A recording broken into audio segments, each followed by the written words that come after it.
हरिओम नमस्कार मित्रों, प्रणाम, जय श्री राम, जय बाबा केदार। मित्रों, एक बार पुनः आपका स्वागत करता हूं श्री शिव शक्ति आध्यात्मिक चैनल पर, जहां पर कि मैं आपको ज्योतिष से संबंधित छोटे छोटे योगों के बारे में, उनके उपायों के बारे में आपको जानकारी देता हूं। इसी कड़ी में आज मैं एक अहम विषय, किन माताओं की संतानें विलंब से होती हैं, उसके बारे में सूक्ष्म जानकारी दूंगा कि जिस भी जातिका के या जिस भी माता के, बहन के इस प्रकार के ग्रह हों, उनको संतान होने में यदि देरी हो रही है, विलंब हो रहा है, तो उनको चिंता नहीं करनी चाहिए। क्योंकि कभी कभी जो ये योग मैं बताऊंगा, इन योगों के कारण भी संतान होने में देरी होती है। तो मित्रों, वीडियो प्रारंभ करने से आपसे पुनः वही निवेदन, यदि आपने चैनल को सब्सक्राइब नहीं किया है तो प्लीज़ चैनल को सब्सक्राइब करें, स्वयं भी करें, अन्य लोगों से भी कराएं। वीडियो को पूरा देखें।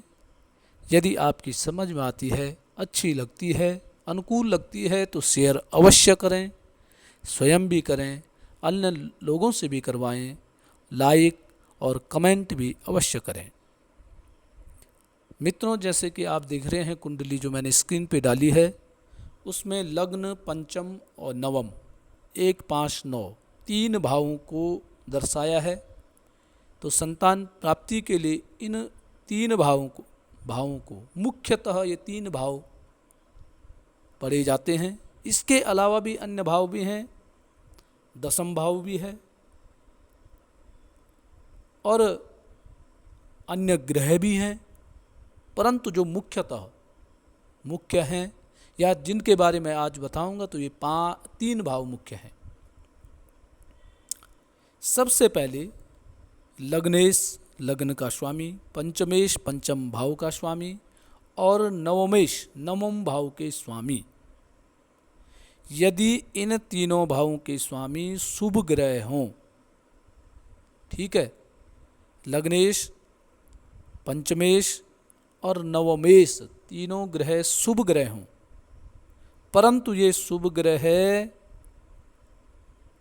6वें, 8वें, 12वें भाव में चले गए हों। पंचम भाव का स्वामी, लग्न का स्वामी या नवम भाव का स्वामी त्रिक भाव अर्थात 6, 8, 12 6वें भाव में, 8वें भाव में या 12वें भाव में विराजमान हो गए हों, तो फिर ऐसी जातिका के, ऐसी माता के संतान होने में देरी हो जाती है, अर्थात देर में ऐसी माताओं की संतान होती है। पहला। दूसरा है कि दशम भाव में सभी शुभ ग्रह हों, ठीक है, जो दशम भाव है वहाँ सब शुभ ग्रह बैठे हों, और पंचम भाव में सभी पाप ग्रह बैठे हों, तो ऐसी माताओं की भी संतान होने में देरी लगती है, देर होती है, परंतु संतान होती है।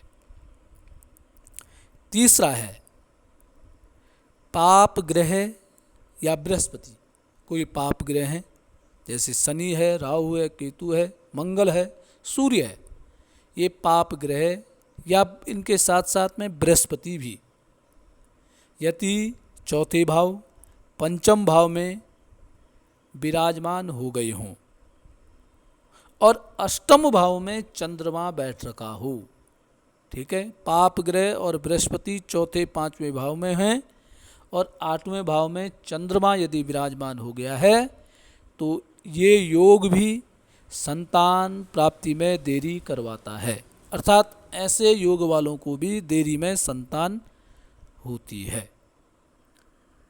चौथा है मित्रों, पाप ग्रह की राशि में, ठीक है, कोई पाप ग्रह है और उसकी राशि में लग्न युक्त होकर के सूर्य निर्बल हो गया है।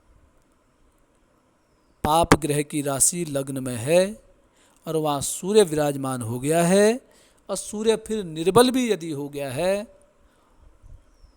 तो तब भी संतान होने में देरी होती है, वह भी संतान प्राप्त करने में विलंब पैदा कर देता है। इसके अलावा मंगल जो है सम राशि का होकर के, ठीक है, मंगल सम राशि का होकर के दूसरे भाव में, चौथे भाव में, छठवें भाव में, आठवें भाव में, 10वें भाव में, 12वें भाव में स्थित यदि होता है तो ऐसे माताओं के भी 30 वर्ष के बाद संतान होने की अधिक गुंजाइश होती है। इसके अलावा मित्रों, कर्क राशि में गया हुआ चंद्रमा, यदि कर्क राशि में चंद्रमा है और पाप ग्रहों से युक्त है, व अन्य भी पाप ग्रह बैठे हुए हैं या कोई पाप ग्रह देख रहा है, तो तब भी संतान प्राप्ति में देरी हो जाती है। या उसके अलावा सूर्य को यदि शनि देख रहा हो, ठीक है, सूर्य ग्रह पर शनि की दृष्टि पड़ रही हो, तो वह भी संतान प्राप्ति में विलंब अर्थात देरी करवाता है। परंतु मित्रों, जिनके ऐसे योग होते हैं उनकी संतान होती है, परंतु थोड़ा विलंब हो जाता है। ये सूक्ष्म योग मैंने आपको बताए। आज के लिए बस इतना ही। कल पुनः किसी नए विषय के साथ, नई जानकारी के साथ आपके सामने प्रस्तुत होऊंगा। तब तक के लिए नमस्कार, प्रणाम, जय श्री राम, जय बाबा केदार।